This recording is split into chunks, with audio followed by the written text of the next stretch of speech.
사무처장님, 네. 그 헌정사상 가장 큰 규모의 헌법소원 사건이 뭡니까? 큰 규모라고 하시면 예. 언론 보도에도 나왔는데요. 게임물에 대한 사전 검열을 규정한 게임법 네. 제32조 제2항 3호에 대한 위헌 소송입니다. 알고 계시죠? 네네. 네. 무려 21만 명의 그 젊은 청년들이 문제가 있다고 봤고, 저는 그 주장이 합리성이 있다라고 생각합니다. 지금 어떻게 되고 있습니까? 지금 심리 중에 있는 사안입니다. 네, 전원 예. 합의체는 회부가 됐는데 심리가 너무 늦어요. 왜 네네. 제가 이 말씀을 드리냐면 네. 작년 국감에서 이 게임물의 사전 검열 문제에 대해서 제가 지적을 했고 네. 모처럼 민주당의 그 박지원 의원님과 정청래 의원님도 같은 지적을 했습니다. 네.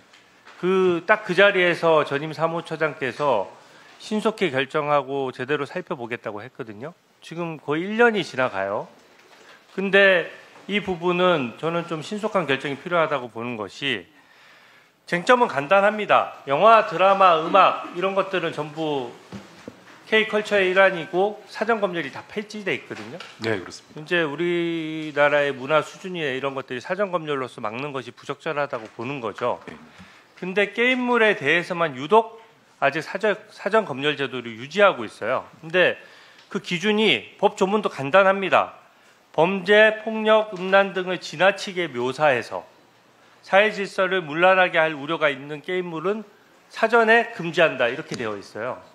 근데 지나치게 묘사한다는 게 뭡니까?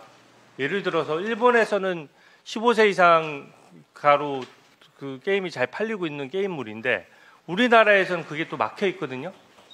그런 형평성이나 이런 것들은 지금 글로벌 시대에서 게임이 더 이상 무슨 질병이나 중독의 차원에서 논의되는 것이 아니라 이제 문화고 산업의 영역으로 이미 들어왔단 말이에요. 근데 이 부분과 관련해서 무슨 그 표현 자체가 사회 질서를 문란하게 할 우려가 있다. 사실상 80년대 표현 아닙니까? 그러니까 게임 산업은 2030년대를 향해서 막 달려가고 있는데 우리 제도가 어떻게 보면 80년대 규제의 사고에서 벗어나지 못한 거거든요. 저는 이게 헌법재판소에서 판단하신 문제지만 위헌성이 매우 농후하다라고 생각합니다. 그래서 신속한 결정을 좀 촉구하고요. 그 게임 산업 관련된 매출액하고 점유율 정도 알고 계세요?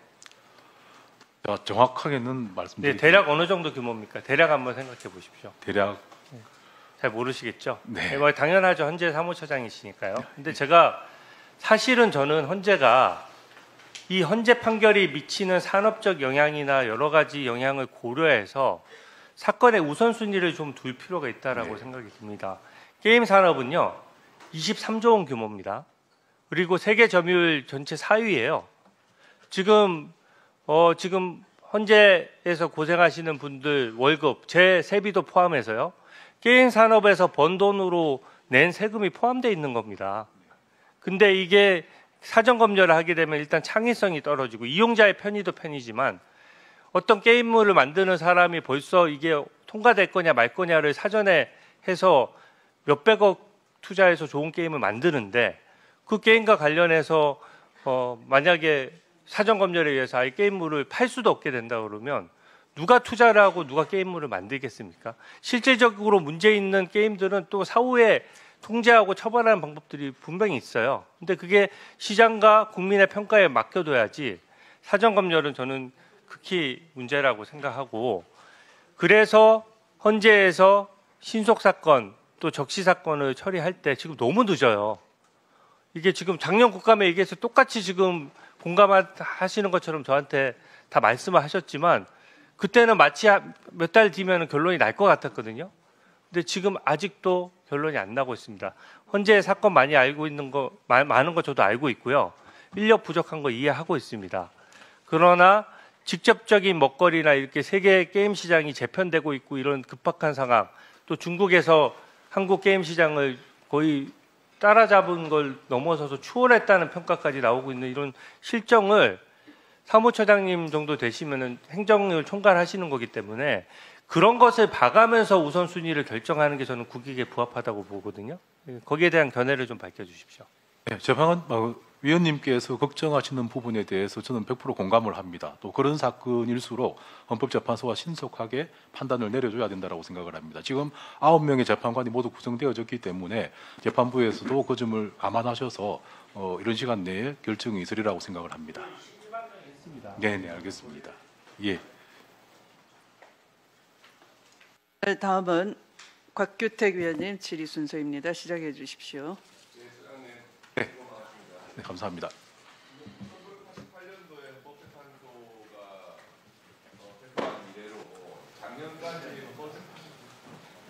작년까지 헌법재판소에서 접수된 사건 전체 숫자가 얼마 정도 되는지 아십니까? 예, 한 5만 건 될 겁니다. 예, 제가 통계를 가지고 있는데 그 정도 되는데 지금 대법원에 1년 동안에 접수되는 사건 수가 4, 5만 건입니다. 네.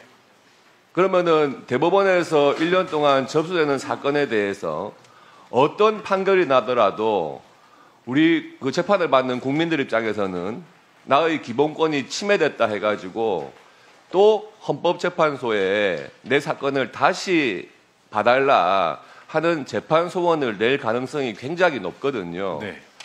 그러면은 그 많은 사건을 헌법재판소가 37년 동안 해온 사건이 거의 1년에 계속 들어온다는 의미인데 헌법재판관은 지금 헌법상에 9명으로 돼 있으니까 늘리기가 쉽지 않지만 결국에는 그 사건들을 처리하려면은 재판연구관들을 한참 늘려야 될 거 아닙니까? 네. 그렇지 못하면 사건은 또 적체될 거 아닙니까? 지금 여러 의원님들이 이 재판 소원에 대한 문제점을 제기하고 계시는데 헌법재판소에서 국민의 기본권에 충실하기 위해서라고 하는 그런 탁상공론적인 입장으로 찬성하실 문제가 아닙니다. 이 대법원까지 가는 사건도 몇 년이 걸리기 때문에 대법원의 사건이 확정이 되어야 그것을 기반으로 한 새로운 거래관계나 행정 절차가 진행될 수 있는 것이거든요. 민사나 행정 같은 경우에 대법원에서 재판이 확정돼가지고 예를 들어서 등기까지 마쳤는데 몇 년 뒤에 헌법재판소에서 또 다른 결론을 내린다. 또 재판하라.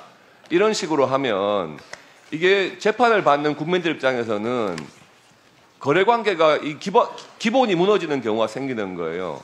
행정 절차에서는 더 그런 겁니다. 그래서 이것을 그렇게 기본권 보장, 법치주의 확립 이런 것으로 접근할 것이 아니고 보다 실질적인 것으로 봐야 되는데요. 저는 헌법재판소에서 계속해서 이 재판소원 문제를 제기하는 것이 저는 솔직하게 이야기해 봅시다. 재판연구관 출신으로 나가서 만약에 변호사를 한다. 그래서 1년에 4만 건 정도의 이 재판소원 사건이 생긴다. 그러면은 우리 국민들이 그 사건을 헌법재판소 재판연구관 출신 변호사한테 맡길 거 아닙니까? 결국에는 재판연구관들이 인원도 늘리고 재판연구관 출신 변호사들이 새로운 시향도 선점하고 그런 차원 아닙니까? 지금 헌법재판관 중에는요, 대법관 출신들도 계시잖아요. 네.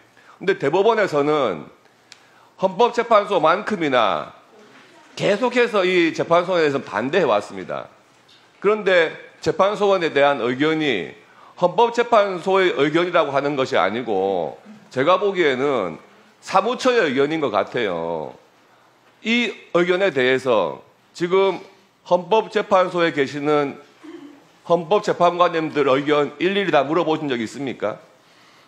그렇지는 않습니다. 그러면은 이 재판소원에 대한 찬성 의견을 내실 때 누가 최종적으로 그걸 결재합니까?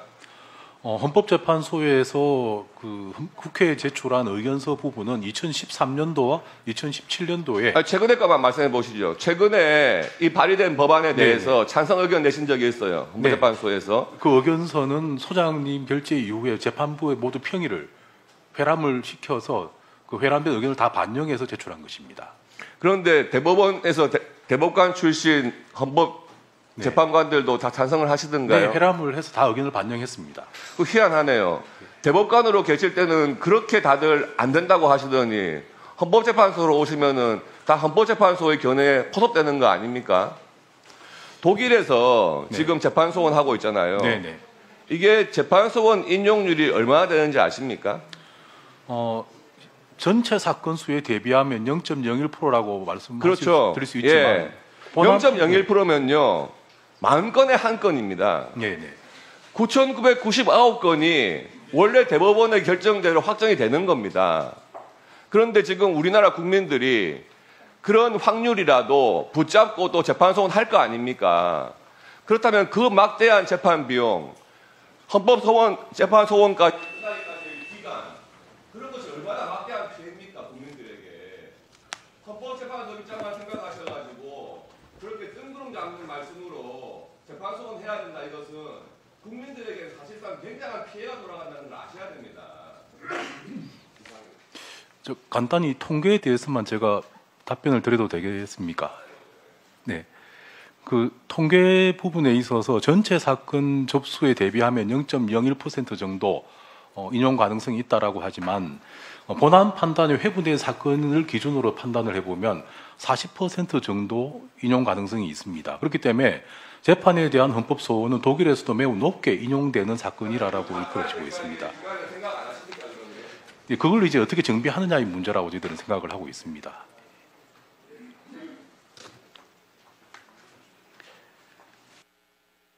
다음 질의 순서는 박균택 위원님이십니다. 시작해 주십시오. 헌재가 오랜 세월 국민의 신뢰를 받아오고 있는 점에 대해서 경의를 표합니다. 그리고 또 상반기에는 그 내란 수교에 대한 파면 결정을 통해서 대한민국을 정상화시키는데 기여한 점에 대해서도 감사 말씀드립니다. 그런데 처장님, 그 윤석열 탄핵 심판 때 변론 종결 후 선고 시기까지 며칠 걸린 것 알고 계십니까? 38일입니다. 네, 알고 있습니다. 국민이 예상했고 국민 전문가들이 기대했던 이 날짜에 비하면은 한 3주 정도가 늦어졌습니다. 대한민국이 양쪽으로 나눠서 굉장히 그 시끄러운 것처럼 보였지만 윤석열 파면 결정이 내려지니까 그 극우 세력들, 태극기 모독 부대들마저도 바로 주말 그 다음 날도 시위를 안 할 정도로 급속히 안정이 됐습니다. 그렇다면 이것은 너무도 당연한 판결이었는데 헌재가 도대체 뭘 고민하느라고 국민의 기대보다 3주 가까운 그 지연을 했었는지 이거 혹시 뭐 알고 계십니까? 저는 그 당시 외부에 있었기 때문에 구체적인 사정을 모릅니다만 나중에 제 생각으로는 헌법재판소 결정이 너무나 알기 쉽게 쓰여져서 그 문장을 다듬고 또 재판관들 의견을 수렴하는데 많은 시간이 걸린 게 아닌가라고 저는 개인적으로 생각을 했습니다. 그래도 그 3주 동안 그 극우 세력들한테 헛된 망상을 갖게 만들고 또 상식을 가진 국민들이 광화문에 나와서 추위에 떨고 그 고생을 하게 만들고 심지어는 저 같은 사람도 헌재 앞에서 무박 4일간 1인 시위를 하느라고 얼굴이 이렇게 시커매졌는데 왜 굳이 문장 잘 다듬는 것도 좋지만 그 많은 그 혼선을 줬었던가, 이 부분에 대해서는 좀 내부적인 검토, 연구가 좀 필요한 부분이 아닌가 싶은데 소장님이나 저 재판관님들께 그런 지적도 있었다라는 것을 좀 전달 좀 해주시면 감사하겠습니다. 네, 알겠습니다. 예. 그 헌법 그 재판연구관들 정년이 60세입니까? 네, 그렇습니다. 법관들이나 교수들은 65세인데 헌법연구관들만 꼭 굳이 60세여야 할 이유는 없는 것 같습니다. 예. 저는 균형을 맞추는 차원에서 65세로 높이는 방안도 한번 뭐 생각을 하고 있는데 동의하십니까? 예, 동의를 하고 그게 또 헌법연구원 개인의 문제가 아니라 신속한 헌법 재판을 하기 위한 하나의 전제 조건이 된다라고 생각을 합니다. 우리 지금 저 헌법재판연구 원장님 나와 계시는데 헌재법을 보니까 그 인력이 총 40명 이하로 제한되어 있습니다. 네, 그렇습니다. 좀 부족할 것 같은 생각이 듭니다. 많이 부족합니다. 예. 그리고 지금 우리 원장님의 직급이 1급이십니까? 네, 저는 연구관으로서 파견되어 있기 때문에 일반 공무원은 아니고요. 외부에서 교수님들 모실 때는 1급 일반직으로 일급으로요. 모셔오고 있습니다. 근데 이제 사법연수원, 법무연수원 또는 사법정책연구원 이분들이 다 차관급 예우를 받지 않습니까? 네, 그렇습니다. 헌재의 위상이나 역할, 중요성을 생각하면 저는 차관급으로 좀 격상될 필요가 있다는 생각이 드는데 어떻게 생각하십니까? 저도 당연히 그렇게 돼야 된다고 생각을 합니다. 예, 알겠습니다. 우리 저 동료 의원님들과 한번 상의 한번 드려서 추진되도록 노력해 보겠습니다. 네, 감사합니다. 지금 요새 법원이 대통령을, 물론 대법원장님 얘기입니다만은 대통령을 국민이 뽑아야 하는데 자기 손으로 뽑으려고 했습니다. 그리고 또 요즘에 와서 법원을 옹호하는 데 힘을 씁니다. 반면에 헌재는 어떻게 하면 국민의 뜻에 업무의 방향을 맞출까, 이 시각이 정말 대비돼서 정말 인정받을 만한 그런 모습을 보이고 계십니다. 그러다 보니까 재판에 대해서도 헌법소원을 도입해야 한다는 주장들이 그래서 나오는 것 같습니다. 그래서 저도 개인적으로는 재판소원 제도라는 것을 개인적으로는 찬성하고 싶은데도, 다만 이게 사심대로 가서는 곤란하다. 또 하나, 헌재의 인력으로 재판관 9분의 인력으로 그 많은 사건을 감당할 수 있겠느냐, 이런 비판론이 있다 보니까 그게 조금 주제가 되는 부분인 것 같고, 민주당에서도 그것 때문에 조금 신중론이 많이 나오는 것 같습니다. 그러면 이 좋은 취지를 달성하면서도 뭔가 사심제로 흐르지 않고 확정 시기를 너무 늦어지지 않게 만들고 업무 과정도 줄이는 이 방안, 혹시 뭐 그런 좋은 아이디어 같은 거 있으실지 모르겠습니다. 한번 있으면 말씀 좀 해주십시오. 네, 저희들도 국회에 제출한 의견서에 재판 소원 금지 부분을 삭제하는 것뿐 아니라 보다 신속한 또 재판을 하기 위해서 사전 심사 절차를 강화하고 그리고 헌법재판과 관련 재판 소원과 관련한 특별한 적법 요건을 추가하는 것을 제안한 바가 있습니다. 그렇게 된다라고 하면 사실 대부분의 재판 소원 사건은 지정부 단계에서 각하 처리를 할 수 있고, 또 단순한 사건은 기각 결정까지도 할 수 있을 거라고 생각을 합니다. 그러면 최종적으로 전원재판부의 판단을 받는 사건은 독일도 그렇고 스페인도 그렇고 한 100건에서 200건 정도 사이입니다. 그건 충분히 지금의 우리 인력으로도 감당할 수 있는 부분이 아닌가라고 생각을 하고 있습니다. 네, 수고하셨습니다. 다음은 나경원 위원님 질의해 주십시오.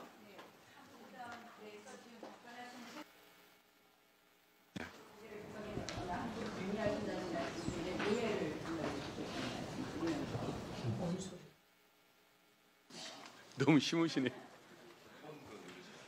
켜졌나요, 이제? 자, 민주적 기본 질서에 사법부 독립이나 삼권 분립 포함됩니까, 안 됩니까? 핵심 가치에. 네, 당연히 포함됩니다. 네, 그렇죠. 그런데 지금 민주당이 지금 자유민주주의의 질서를 마구 파괴하고 있습니다. 저는 이것이 다 피고인 대통령이 되니까 이런 일이 있는 것 아닌가. 대한민국 온 질서를 해체하고 있습니다. 첫 번째가 사법부 독립을 침해하고 있습니다. 법 왜곡죄 들으셨을 겁니다. 네. 판사가 재판 잘못했다고, 검사가 기소 잘못했다고 처벌하겠다는 거. 판사가 재판 잘못하면 3심제로 해결하는 거 아닙니까? 이거 위헌적입니다. 자, 재판자료 내놔라. 국회의 국정감사의 권한을 넘어가는 겁니다. 재판에 개입하는 거. 맞죠? 자, 대법원 정원을 증원하겠다고 합니다. 12명을 증원해서 26명을 만들겠다고 하는데, 한 정권이 대법관을 한꺼번에 이렇게 임명하면 이것도 사법부 독립을 침해하는 거 맞지 않겠습니까? 네, 그렇습니까? 안 그렇습니까? 그런 걱정은 충분히 할 수 있다고 생각을 합니다. 자, 사심제에 대해서 문영배 소장께서도 신속한 재판을 주장하는 것과 배치됐다, 이런 말을 했습니다. 아까 독일의 인용률이 어쩌고 이런 말씀하셨는데, 지금 이미 헌법재판소는 많은 사건으로 여러 가지 사건이 적체되고 있는 건 맞죠? 네, 그렇습니다. 그리고 헌법재판소의 여러 가지 사건 중에서 헌법 소원이 차지하는 비율도 65%나 되죠. 그런데 저는 지금의 조직 인력으로서는 사심제를 감당할 수가 없다. 독일이 헌법재판소가 헌법소원을 심리하는 것은 저희 헌법재판소의 2배 규모 아니겠습니까? 저는 그래서 헌법재판관 9명 있는 지금 헌법재판소의 이러한 제도 하에서는 사심제는 도저히 불가능하다. 결국은 이런저런 논의를 하지만 개헌을 전제로 하지 않고는 어렵다고 봅니다. 어떻게 생각하십니까? 걱정은 충분히 저는 동감할 수 있을 것 같습니다. 예. 맞습니다. 저는 이러한 것이 그동안 논의되었다 안 논의되었다가 중요한 것이 아니라 의도, 목적인 문제인 겁니다. 결국 사법부를 흔들고 사법부를 장악하겠다는 의도로 나오는 논의이기 때문에 저희가 이러한 논의에 대한 이야기를 하는 겁니다. 의회 민주주의는 얼마나 침탈하고 있는지 아십니까? 저는 이 부분에 있어서 헌법재판소가 권한쟁의 결정을 좀 더 적극적으로 해달라는 말씀을 드리고 싶습니다. 의회의 자율권 운운하면서 웬만하면 전부 기각하고 있는데요. 한번 보십시오. 우리 대법원 간 거요. 일방적으로 쑥 표결해버립니다.